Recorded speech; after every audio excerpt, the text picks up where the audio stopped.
Tu es infirmière ou IPS? Tu as déjà pensé te lancer en pratique autonome, mais tu ne sais pas par où commencer? Clinique Prime t'ouvre la voie. Formation, outils et accompagnement, tout pour que tu pratiques à ton compte sans te casser la tête. Va sur cliniqueprime.com et fais le bon choix. Ta carrière t'appartient.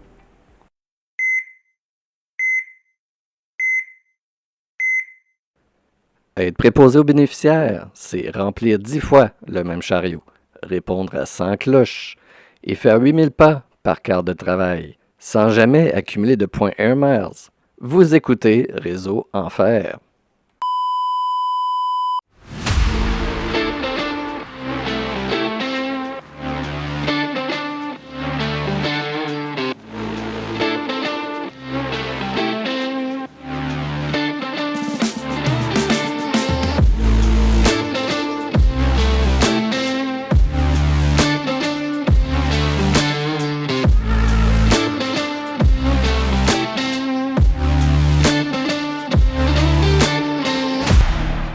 Bonjour à tous, bienvenue dans Réseau Enfer, le podcast qui dissèque le réseau de la santé sans anesthésie. Ici Carl l'infirmier et je suis bien heureux de vous retrouver pour ce 16e épisode. Jusqu'à présent, on a réussi à couvrir une belle variété de sujets. La politique de la santé, la bureaucratie, la violence institutionnelle, les conditions de travail des professionnels, etc., etc. N'oubliez pas de partager cet épisode et laisser un commentaire ou un like. C'est grâce à vous que cette communauté peut grandir et porter notre message. On veut du changement dans le milieu de la santé. Je vous rappelle également que vous pouvez vous inscrire sur Patreon pour obtenir des avantages exclusifs et du contenu bonus. Aujourd'hui, on revient à la base fondamentale des soins. Manger, dormir, se laver, se divertir. Juste en nommant quelques-uns, je suis certain que plusieurs d'entre vous ont compris où je m'en allais. Est-ce que notre réseau hospitalier public permet vraiment de combler les besoins les plus basiques de nos patients?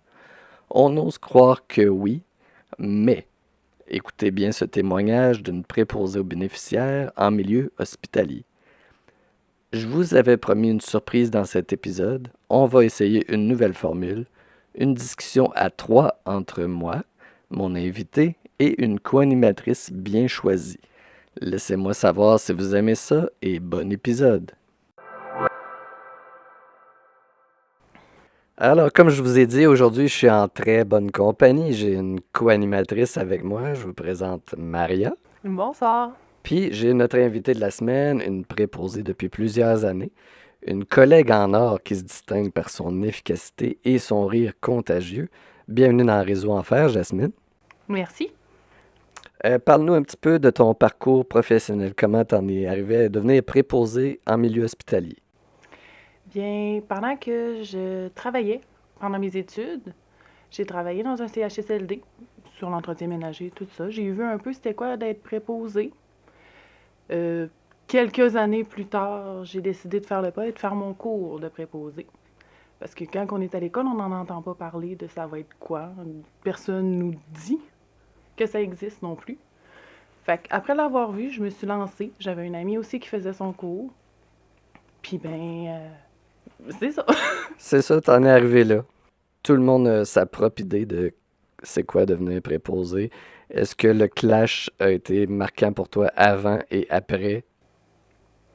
Ben, comme je disais, j'ai pas eu de présentation avant de faire mon cours de ce que ça allait être. Ce qu'ils m'ont montré dans le cours, c'est pas du tout la réalité non plus. C'est bien beau de nous dire que oui, on va avoir des patients, on va les aider, on va être là pour eux, ils vont être contents de nous voir, mais c'est dommage, mais c'est pas ça du tout. Fait que oui, le clash a été quand même assez gros. Puis aussi, ils nous disent pas la charge de travail qui va venir avec ça non plus. Ils disent pas que, tu sais, pendant nos stages, on a 2, 3 patients. Là, tu te ramasses avec 28, 14 patients. Il n'y aura pas de miracle qui va se faire. Je crois que les gens devraient être mieux informés aussi pendant le cours directement. Peut-être que là, ça serait moins effrayant quand on arrive sur un plancher.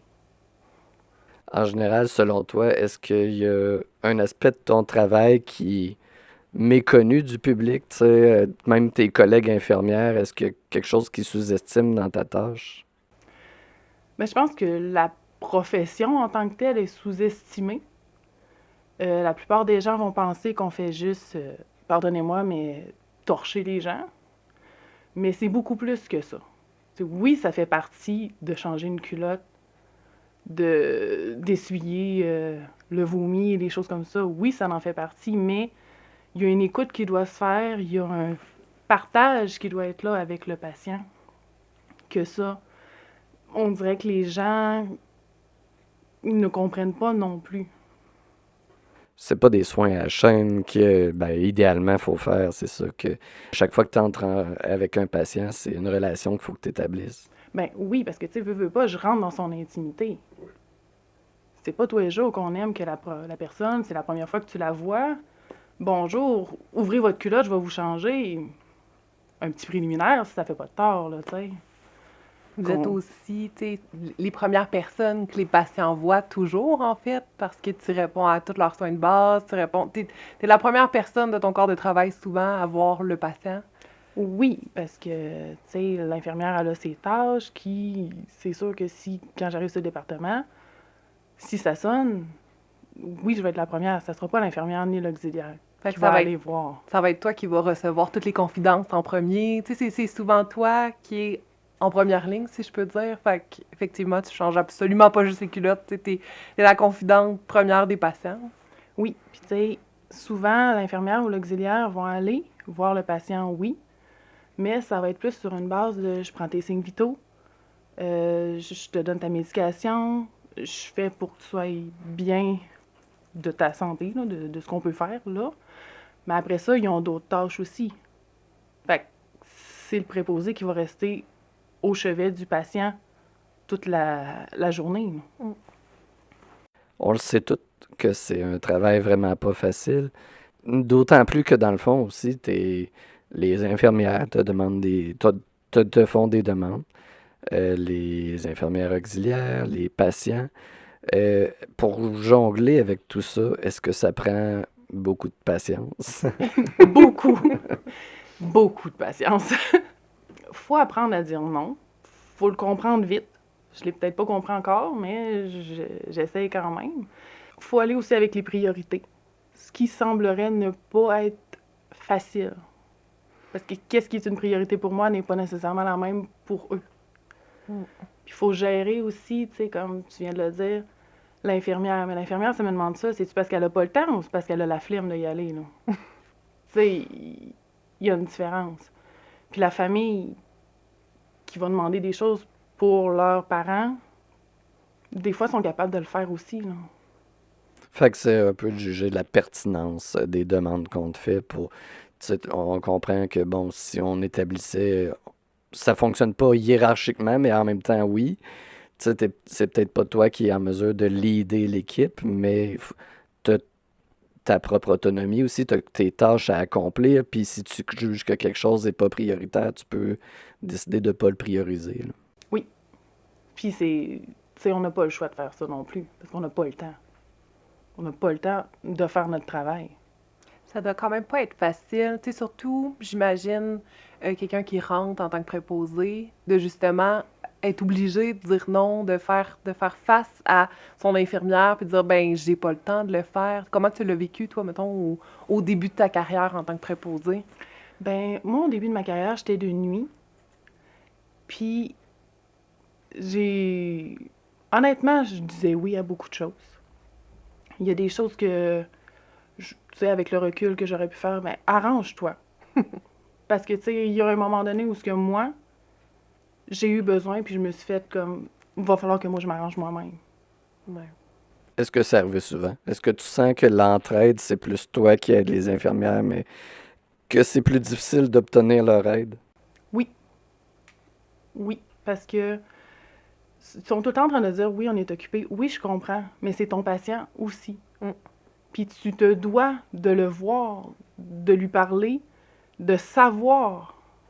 Tu sais, s'il se promène dans le corridor puis tu sais pas c'est qui, il y a un problème quelque part. Puis une révision de dossier, c'est important, mais les besoins de base de ton patient, ça reste la base. c'est supposé être la priorité numéro un. Oui, puis tu sais, c'est quelque chose que je comprends pas encore, que le patient te demande d'aller aux toilettes, t'es dans la chambre, puis t'es pas capable de l'emmener. Au pire, viens dire à préposer après qui est sur la toilette. Sonne, fais quelque chose, mais reste pas dans la chambre à sonner le préposé pour qu'il aille l'emmener aux toilettes. Le patient comprend pas ce que tu fais, là. Bon, je dois dire que moi, je travaille avec des personnes qui sont souvent En trouble cognitif. en trouble cognitif, exactement. Donc, ils comprennent pas pourquoi que l'autre veut pas l'emmener aux toilettes. Puis souvent, ça presse. Mm.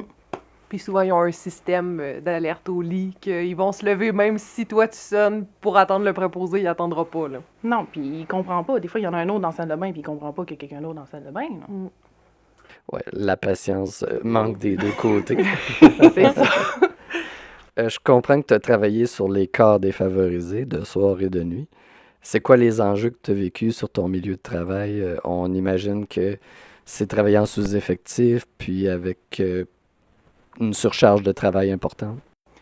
Oui, c'est vraiment ça, parce que on essaie de donner des soins, on essaie de faire du mieux qu'on peut, mais on n'est pas assez pour le faire. Si tout le monde est occupé, que tu as besoin d'aide, ben faut que tu t'arranges. Puis des fois, ben, tu sais, je veux dire, ça va jusqu'à presque te blesser ou parce que la personne qui veut quelque chose, elle attend pas. Mhm. Puis tu dois répondre à sa demande dans un temps qui va lui la satisfaire ou le satisfaire, mais tu peux pas. Puis j'imagine que ça arrive souvent qu'il y a plusieurs urgences en même temps, tu sais, sur le département. Donc, exemple, un patient que normalement il faut faire à deux, ben l'autre, ta collègue infirmière est occupée avec un patient qui a un problème plus prioritaire, ben faut que tu t'arranges toute seule. Fait que là, ça met la sécurité du patient à risque, puis la tienne aussi. Oui, puis tu sais, tu peux pas rien faire contre ça. Parce qu'elle peut pas laisser l'autre qui est, mettons, en train de mourir pour l'autre qui veut se lever pour faire le tour de son lit et se recoucher, là. Toi, tu peux rien faire, mais le département, bon, le réseau de la santé pourrait décider de mieux garnir les cas défavorisés, selon moi. Est-ce que c'est un enjeu que tu vis régulièrement de te dire, hey, on manque vraiment de monde ce soir ou cette nuit? Oui, puis des fois, c'est pas nécessairement qu'on devrait avoir plus d'infirmières, plus de préposés, tout ça. Des fois, juste quelqu'un qui est là pour faire un peu de remplissage, aider à nourrir les patients. Ça prend du temps, puis on n'a pas le temps. Tu sais, quand il y en a 4 à nourrir, c'est bien beau de dire, là, mais si on est 2 pour les nourrir, c'est long, là, faut les... Puis on peut pas, mettons, les mettre un à côté de l'autre. Ouais, c'est bouché par bouché. Tu sais, puis- c'est bouché par bouché, mais là, faut que je reste avec ce patient-là pendant que lui mange. Mais l'autre, il a faim aussi, là. Ouais, puis je sais qu'il y a des préposés qui ont des trucs de faire une giblotte, de mélanger le mou ensemble, puis tout ça. Est-ce que tu fais cette pratique, toi? Non. C'est c'est un aliment à la fois. Un aliment à la fois, c'est bien. Je te respecte d'autant plus. Merci. Ben, je le mangerai pas, sinon. Bon, ça tombe bien, c'est pour le patient, là, mais je comprends Ouais, non, ton mais point. je me dis. Tu penses aux patients. C'est ça. Fait qu'à quelque part, quand tu sais, on sait que tu travailles en médecine, sur les départements en médecine, c'est de plus en plus lourd, les soins. Ça l'affecte pas juste les infirmières, ça l'affecte les préposés aussi. Oui, parce que ça prend pas grand-chose pour que le département soit déstabilisé au complet. Un patient errant qu'il faut qu'on gère, ben oui, je sais qu'il faut que je reste avec lui, mais les autres aussi ont besoin.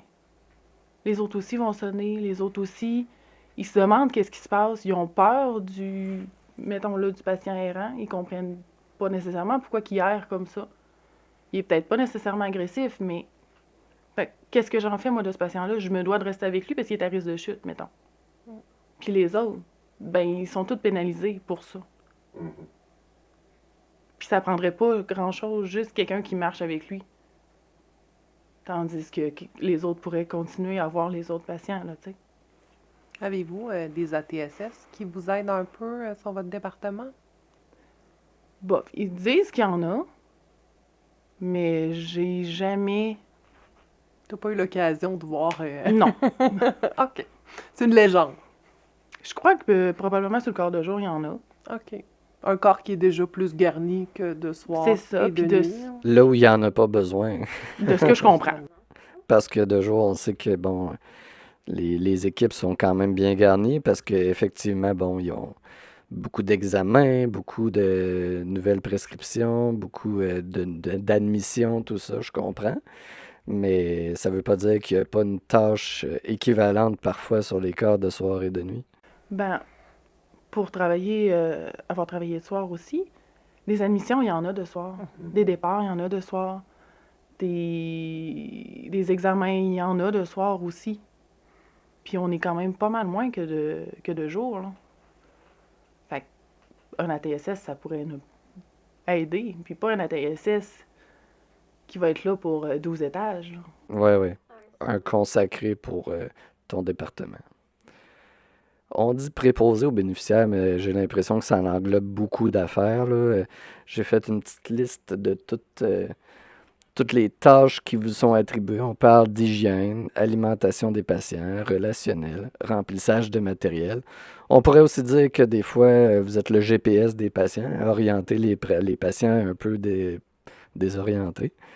La préposée aux nombreuses demandes des infirmières, aide à l'entretien ménager. Est-ce que j'oublie quelque chose? Ben moi, j'ajouterais le souffle-douleur. Le souffle-douleur. Ah, c'est un titre intéressant. Parce que, oui, le patient va me demander, par exemple, des Tylenol, il a mal à la tête. Bon, moi, je vais aller faire le message à l'infirmière ou l'auxiliaire que le patient veut des Tylenol. Ça fait 10 minutes qu'il les a pas eu, ces Tylenol. Il va ressonner. Qui va aller répondre à la cloche? C'est moi. Mais qui va recevoir le char de merde? Parce qu'il n'a pas eu ses Tylenol. Ça va être moi aussi. Mais j'ai rien à voir dans son, dans son histoire de Tylenol, là. Puis souvent, il va te déranger plusieurs fois pour la même chose, puis c'est toi à chaque fois qui va devoir te déplacer pour aller récolter la plainte, même s'il y a beaucoup d'autres demandes en même temps. C'est ça. Puis tu risques aussi de te faire virer de bord par l'infirmière qui va... Tu sais, ça vient comme un cercle vicieux. Tout le monde te... Ben, punching back, comme tu dis. Tu sais, que quelqu'un aurait pu juste Souffle-douleur. aller dire, ça sera pas long. Ouais, oui. Je vous oublie pas. Tu sais, des fois, c'est des petits mots qui viennent tout changer. Comme tous tes collègues infirmières, tu fais aussi face à de la violence, des imprévus, des dégâts, bref, des choses qui te retardent puis qui te désorganisent. Avec tout ça, est-ce que c'est possible de donner des soins humains à tout le monde dans les bons délais? Non. C'est impossible. Parce que il y a trop de patients pour le nombre de personnes qu'on est. Faut faire une tournée en se disant, bon, j'ai de telle heure à telle heure parce qu'à un moment donné, il faut que ça finisse. Puis que après ça, j'ai d'autres choses aussi à faire. Fait que bon, là, il faut que je passe lui. On va le détailler pour ceux qui connaissent moins les milieux de la santé, là. Quand on parle de toutes les tâches que tu as à faire, on parle de toutes les culottes à changer. On parle de toutes les patients à alimenter quand tu es sur le quart de soir, l'heure du souper. Tu as des patients à accompagner aussi pour les faire marcher. Tu as les sondes à vider, les sondes urinaires, le remplissage à faire, les plateaux de collation à donner. Est-ce que j'oublie quelque chose? Non, mais sur les corps que j'ai travaillé, là, c'est pas mal ça aussi. Puis, tu sais, c'est sûr que de jour, ils ont les bains, puis les toilettes, puis tout ça qui ont à effectuer de plus que de soir ou de nuit, là. Puis ça, c'est à part toutes les demandes supplémentaires qui est probablement la majorité de ta job. Oui, parce que ça sonne beaucoup. Puis souvent, c'est des demandes qui sont faciles, puis qui pourraient être gérées beaucoup plus vite. Mais au lieu de toutes nous demander d'un coup, ils vont sonner 12 fois pour 12 demandes différentes qui auraient pu être faites du premier coup. Un classique. Aussi, tu sais, c'est beau de faire marcher les patients. Oui, on veut les faire marcher, mais si je suis toute seule à faire marcher les patients qui sont dans mon équipe, là, ben je peux pas tous les faire marcher. Parce que j'ai pas assez de temps. Puis parce que aussi, s'il y a quelqu'un qui doit aller en examen, s'il y a quelqu'un qui arrive, s'il y a quelqu'un qui va pas bien, tu sais, si ça fait trop culotte que je change, ben mon temps pour faire marcher les patients va diminuer aussi, là. Fait que souvent, c'est ça qui est mis de côté. C'est triste, mais on n'a pas le choix. On parlait de violence. Est-ce que c'est de quoi que tu vis régulièrement? Des attaques physiques ou verbales? Oui, vraiment, parce que les patients se croient souvent un peu tout permis parce qu'ils sont patients, parce qu'on doit les soigner. Puis, ils n'ont pas de patience. Ils sont... Oui, il faut comprendre qu'il y en a beaucoup qui n'ont pas vraiment connaissance de ce qui se passe, là. C'est triste, mais c'est ça. Beaucoup de... On parlait de troubles cognitifs, oui. Mais il y en a qui ont toute leur tête, là. Puis souvent, c'est ceux-là qui devront demander le plus. Puis qui vont pas attendre que tu es en train d'emmener l'autre aux toilettes. Oui, mais moi, j'ai envie. Oui, mais tu dois comprendre que oui, il faut. Puis tu sais, après ça, mais là, tu rentres en chambre. Puis là, ils sont fâchés avec toi. Pour une niaiserie. Mais il n'y a pas personne qui va aller prendre ma place, là. Si tu veux pas que je te soigne, il n'y a pas personne qui va y aller. Fait qu'à un moment donné, ben là, bon, les petits coups de marchette, puis les petits poings en l'air, puis les... Tu sais, ça va vite. Est-ce qu'il y a une fois que tu te souviens qui était pire, qui t'a marqué en termes de violence? Ben, une fois, je me suis fait cracher d'en face. Tu sais, déjà, c'était très insultant. Parce qu'on a voulu le rasseoir, parce qu'il était à 2 intervenants qui marchaient comme Bambi sur la glace, là. Fait que, tu sais, il allait dans le lit du voisin aussi, tout ça, on l'a rassis. Puis là, ben, en le rassoyant, il m'a regardé en pleine face, puis il m'a craché dans la face. Ça n'a pas été mon meilleur moment, non. Non, J'imagine. j'imagine. Mettons que j'ai pris un 2 minutes après, là. Puis, tu sais, j'ai été frappée aussi, dans le visage. Mais ça... On a une tendance aussi à dire, ouais, À banaliser. banaliser, ouais. Ça vient avec la job. Mm. Mais ça vient pas nécessairement avec la job. Selon vous, les filles, est-ce qu'il y a quelque chose que les départements pourraient faire pour mieux soutenir les préposés qui sont confrontés à ça assez souvent? Ben moi, je pense qu'arrêter de normaliser ces comportements-là, dire que ça fait partie, tu sais, oui, c'est sûr que c'est un risque en travaillant avec des patients en troubles cognitifs, mais est-ce qu'on devrait plus protéger nos soignants? Je pense que oui, tu sais, des environnements plus sécurisés ou c'est sûr que j'ai pas tant d'exemples. Ben déjà, si on arrête de banaliser, ça veut dire qu'il faut faire un rapport d'accident à chaque fois, ce qui n'est pas fait présentement, je suis Non. pas mal certain. Parce que c'est très long, les rapports d'accident pour nos auditeurs. Sûrement que plein d'entre vous qui travaillent en soi en ont déjà fait, mais ça finit plus de finir. C'est quand même long comme paperasse. Puis si on en fait à chaque fois, c'est parce que des brutalités, on peut en vivre plusieurs fois par corps de travail. Donc, il faudrait faire un rapport. C'est juste à y penser, je pense que ça devient décourageant pour les soignants, mais si c'était fait et appliqué, je pense qu'on verra à quel point il y a un problème. Puis, je sais pas, là, mais les rapports d'accident, c'est souvent pour la violence physique.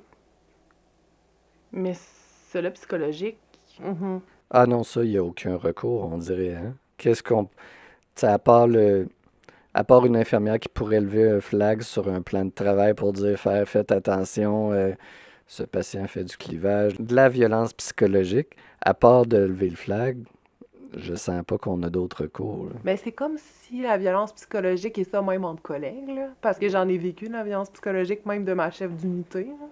Il y a un matin, je braillais, là, puis ma chef d'unité, elle passe à côté de moi, elle dit hey, arrête de brailler, puis elle sac son camp. Tu sais, je veux dire, c'est de banaliser quelqu'un en détresse sur ton propre département, genre, fait qu'on accepte que les chefs nous parlent de même, on accepte que nos collègues nous parlent de même, on accepte, c'est comme, ça finit où? C'est quand est-ce qu'on arrête, tu sais? Passer en trouble cognitif, ben, il y a pas tant de choses qu'on peut faire, dans le sens que tu te mets ta carapace, puis, tu sais, si tu peux quitter la chambre, tu quittes la chambre pour éviter de t'exposer, mais à partir de là, si c'est tes collègues, si c'est tes...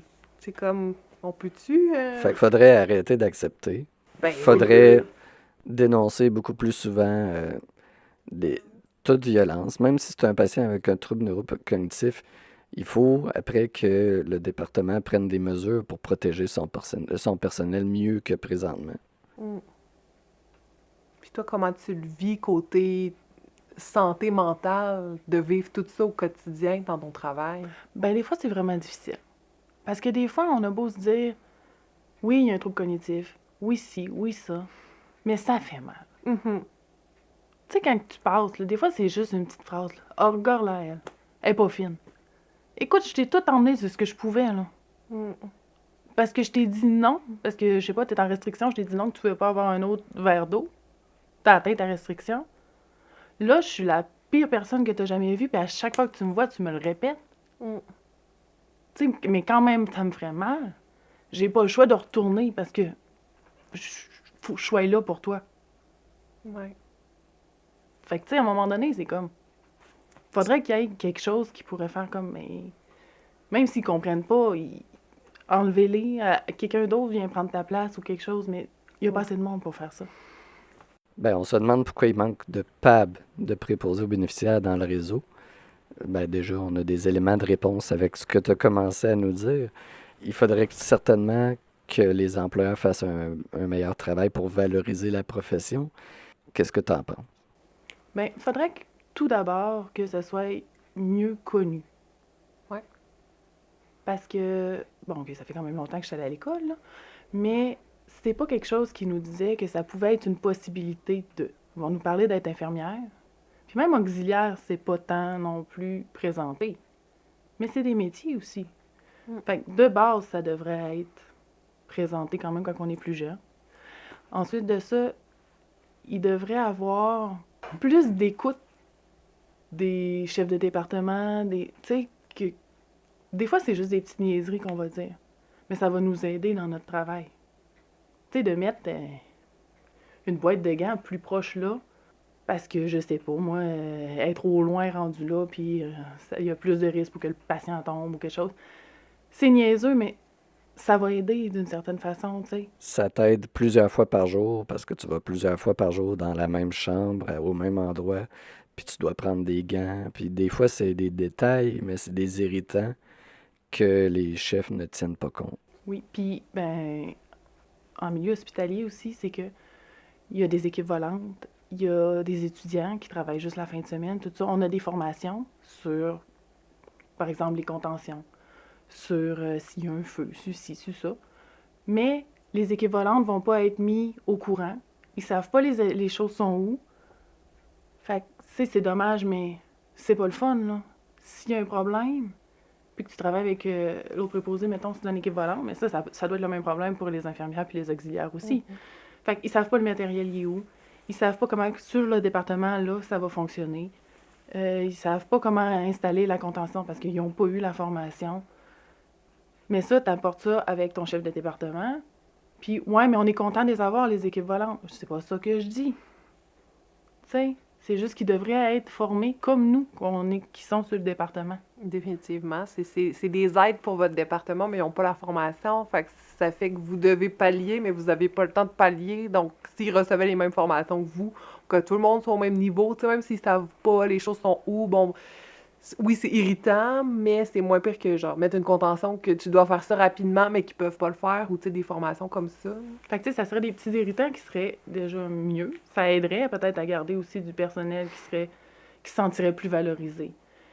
Puis aussi, là, je sais que les personnes qui commencent à travailler comme préposées ou comme... Je crois que les infirmières et les auxiliaires aussi, là, mais sont toutes sur l'équipe volante.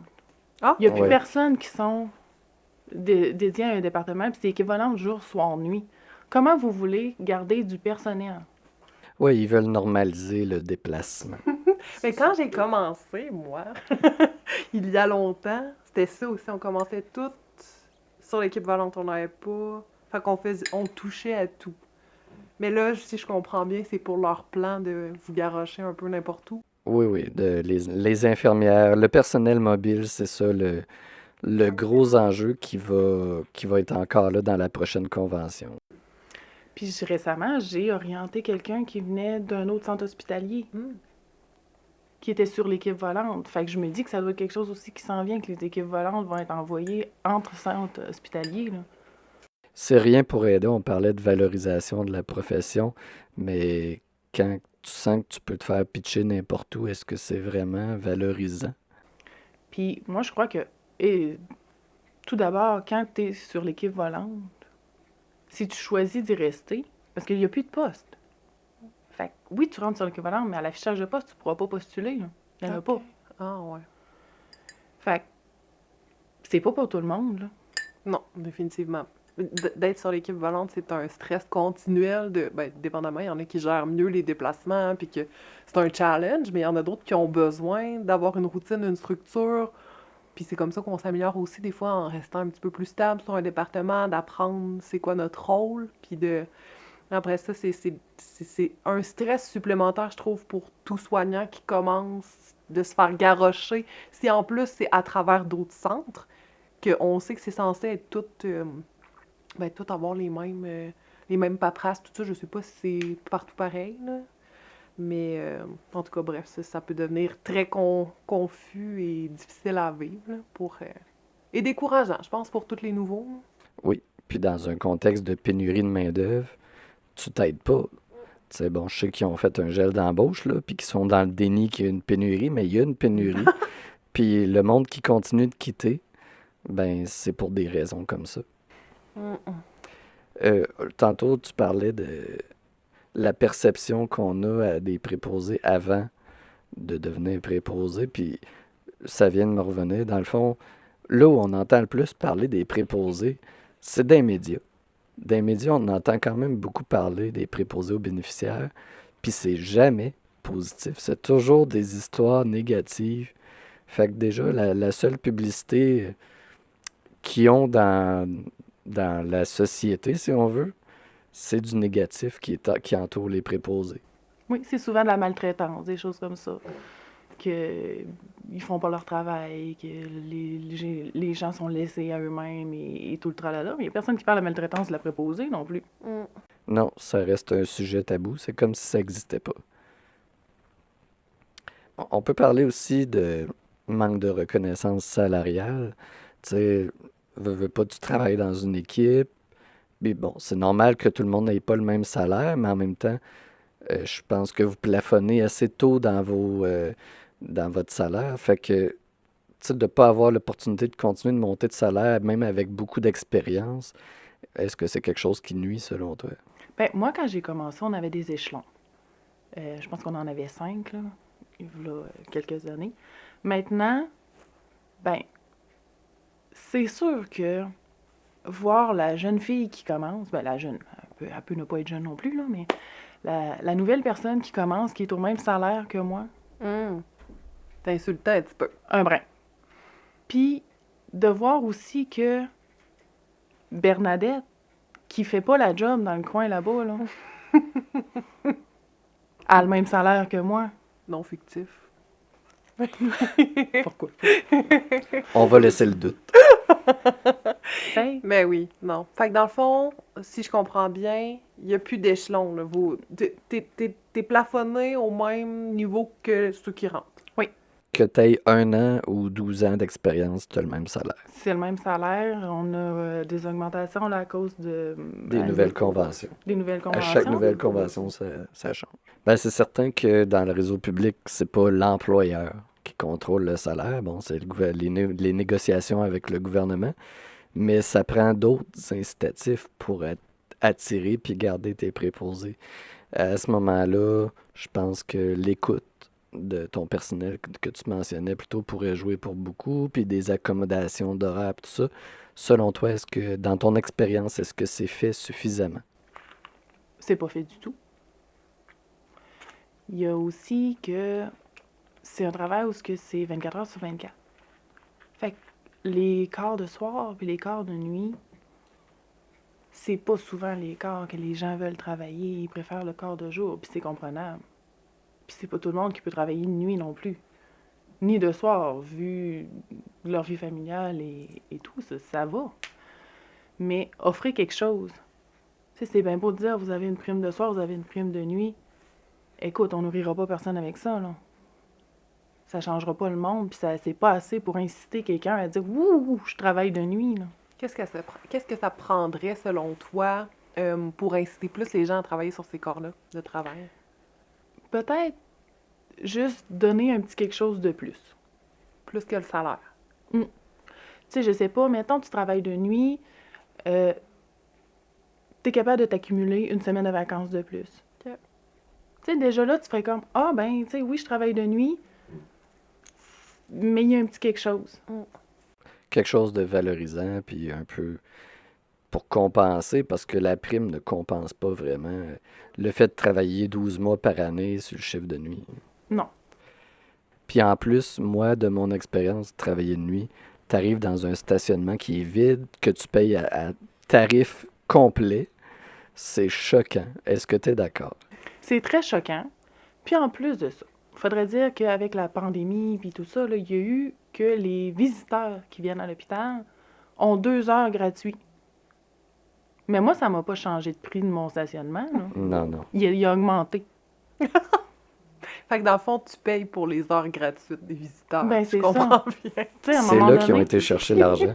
ça pourrait être quelque chose aussi de dire, écoutez, vous travaillez de soir puis vous travaillez de nuit, il n'y a pas personne dans le stationnement.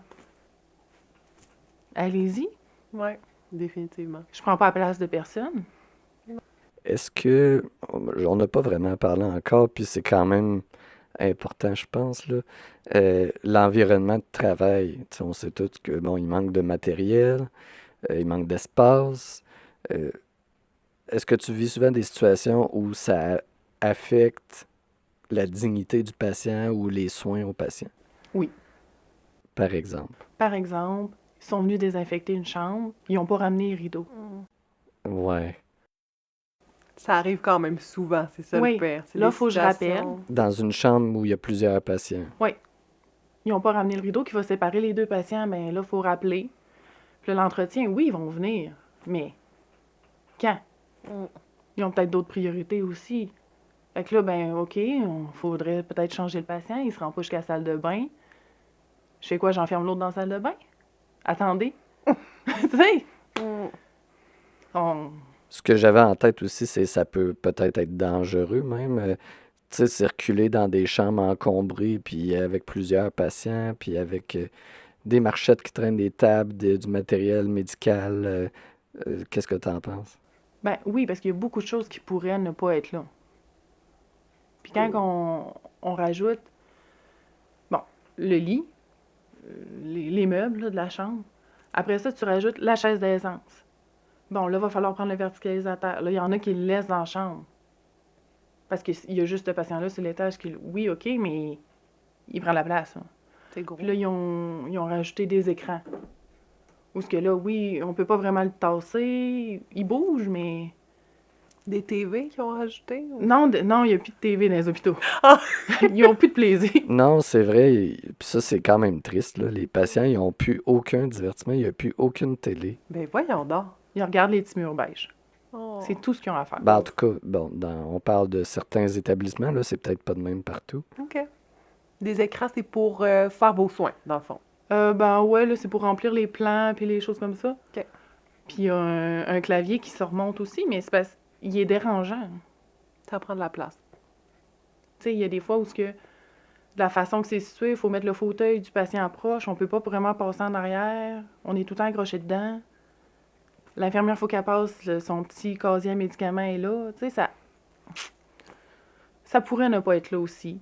La table du patient, des fois, tout dépendamment qui est là. Bon, la table est poussée, l'autre table est poussée, c'est à qui, on sait pas.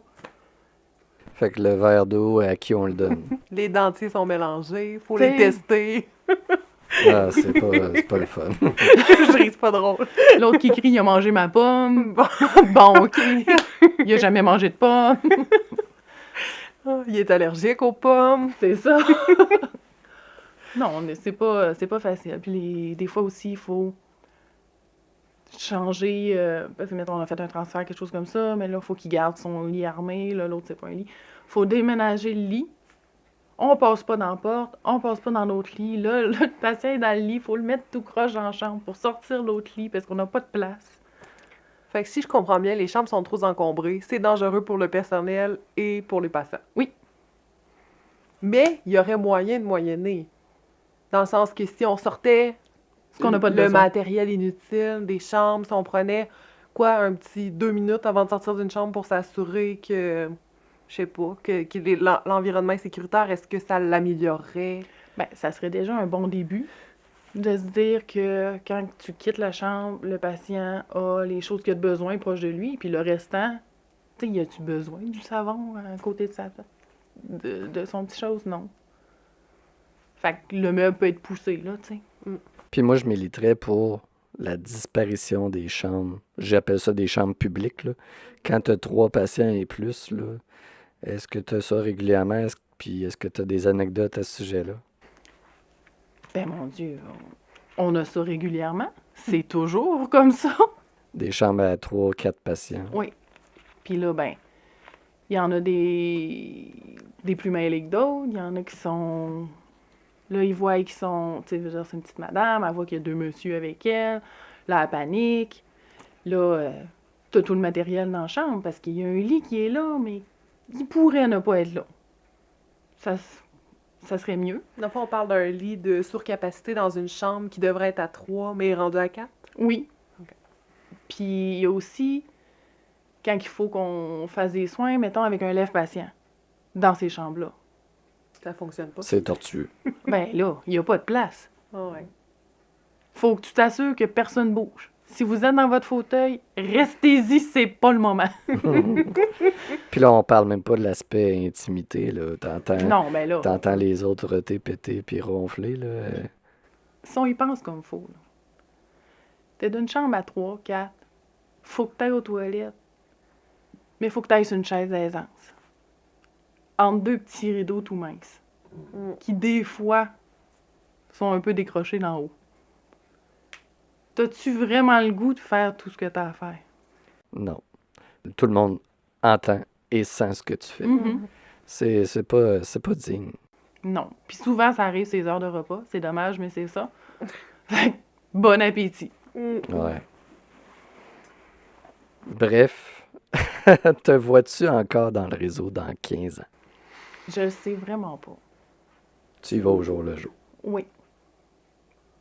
Parce qu'il y a beaucoup de choses que je vois qui me disent est-ce que je vais accepter ça encore longtemps?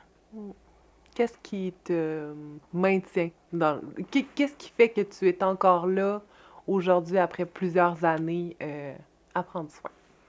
Ben, j'aime être préposée.